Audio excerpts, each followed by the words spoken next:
তো বন্ধুরা আপনারা দেখছেন এটা এসআইআর ফর্ম। এটা আমি একটা ফিল আপ করেছি। এই যে এখানে ডেট অফ বার্থ, তারপরে আধার কার্ড নম্বরটা বলছে আপনি দিতেও পারেন নাও পারেন, কিন্তু দিয়ে দেওয়া দরকার। এবার এখানে যে ডেট অফ বার্থটার বিষয়ে বলি, অনেকে বলছে যে ডেট অফ বার্থটা ভোটার কার্ড অনুযায়ী লিখতে হবে। ঠিক আছে, সেইটা ওরকম কোনো ব্যাপার নয়। ব্যাপারটা যেটা দাঁড়াচ্ছে, ধরুন আপনার বয়স হচ্ছে ভোটার কার্ড অনুযায়ী যদি থাকে XX 1992, কিন্তু আপনার আধার কার্ডে যদি এই ডেট অফ বার্থটা থাকে বা যে কোনো ডেট অফ বার্থ থাকে, কিন্তু বয়সের মিলটা আছে, ঠিক আছে, মানে সালটা মিলছে, তবে আপনি সেই অনুযায়ী লিখতে পারেন। যে XX দিয়ে লিখতে হবে এমন কোনো কথা নয়। এবার আসছি, এর ওখানে দিতে হচ্ছে অভিভাবকের নাম, তারপরে হচ্ছে অভিভাবকের এপিক নম্বর, কিন্তু পিতার নামটা দেওয়া অবশ্যই দরকার, ছেলে হোক মেয়ে হোক সকলের ক্ষেত্রে।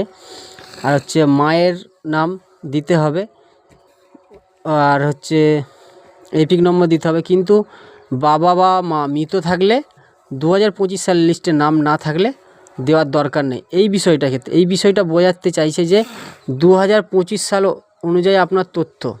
আর এখানে হচ্ছে ওয়াইফের নাম, এখানে হচ্ছে আপনার ওনার যে ওয়াইফ বা স্বামী স্ত্রী, স্পাউস যেটা ইংলিশে বলে, উভয়ের। যদি স্বামীর হয় তো ওয়াইফের লিখতে হবে, আর ওয়াইফের যদি ফিল আপ হয় তবে স্বামীর ডিটেলসটা দিতে হবে।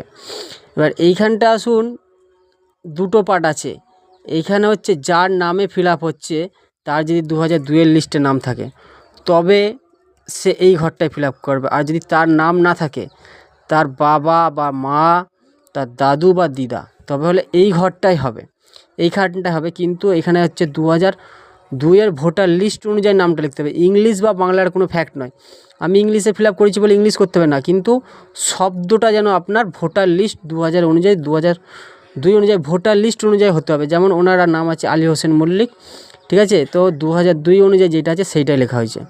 এবার হচ্ছে 2002 অনুযায়ী এপিক নাম্বার। এবার এইখানটার সাথে এখানে একটা মিলটা আপনাকে বলি।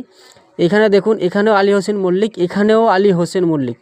এইখানে যে ওনার এই যে আজিজুল রহমান আছে, এনার আজিজুল মল্লিকের ভোটার কার্ড অনুযায়ী বাবার নামে এইটা আছে আলী হোসেন মল্লিক, স্পেস দেওয়া আছে। কিন্তু যখন 2002 সালে তার বাবার ভোটার লিস্টে নাম ছিল আলী হোসেন একসাথে মল্লিক ছিল, ঠিক আছে, পেজ দিয়ে। এবার দেখুন এপিক নম্বরটা এখানে দেখছেন, আর এপিক নম্বরটা এখানে, কারণ এটা হচ্ছে 2002 সালে ভোটার লিস্ট অনুযায়ী এপিক নম্বর, আর এটা হচ্ছে 2025 সাল অনুযায়ী ভোটার লিস্ট মানে এপিক নাম্বার। আপনাকে আমি ওনার বাবার এটা দেখাতেও পারি। এই দেখুন, ওনার বাবার এপিক নাম্বারটা এখানে দেওয়া আছে।